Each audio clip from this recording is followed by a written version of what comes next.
I think it's really important that non-execs have a complete external lens and are continually learning. I mean, the reason I wanted to become a non-exec is because I'm a very curious person and I love learning. And actually, what being a NED does is it allows you to really explore and learn a lot of very different things.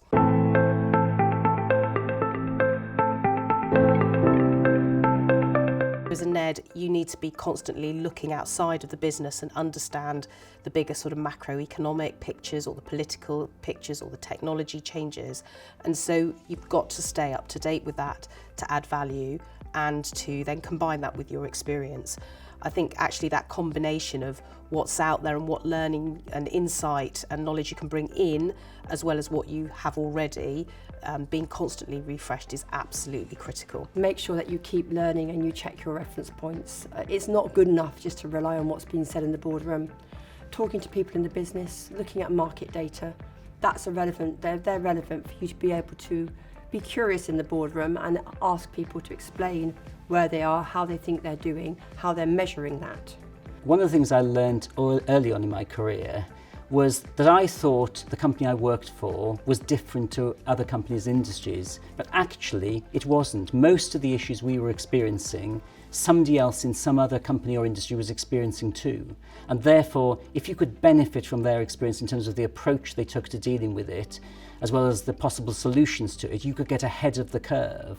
It's easy to become quite distant as a non-exec director because you're not in the thick of it all the time. So I think you have to work harder at that.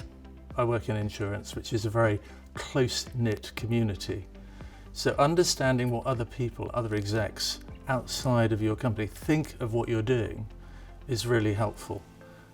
And it's also helpful in terms of understanding whether you should take the role of an NED. My due diligence on NEDs is, when I'm taking a role, is quite substantial. And I speak to execs I know in the industry. I find it really valuable to have that network. You also find out all sorts of things that other people are doing, which you can cross-fertilise. It's really important that chairs stay connected to executives outside their organisation as well, and it's a mutual benefit. For the chairs, you get to understand what's happening in other organisations and how they're dealing with generally similar issues to what's happening in organisations that you're chairing. And of course, for those executives, it gives them someone else to bounce ideas off and be a sounding board. Quite often you can find yourself as a NED in one or two sectors, and whilst you might be broad within those sectors, it's still quite narrow when you step back and look at the much broader public-private sectors and sort of international space. You're still potentially quite narrow. Particularly as a non-exec director, staying relevant, keeping up with different trends, and you never know who you're going to meet at an event or what conversation you might have with an executive, but I think it's really important. I think really helps you stay relevant. And I think that's one thing that's really important is board learning. So you as a NED are on a constant learning journey, and your boards should also be on that learning journey too.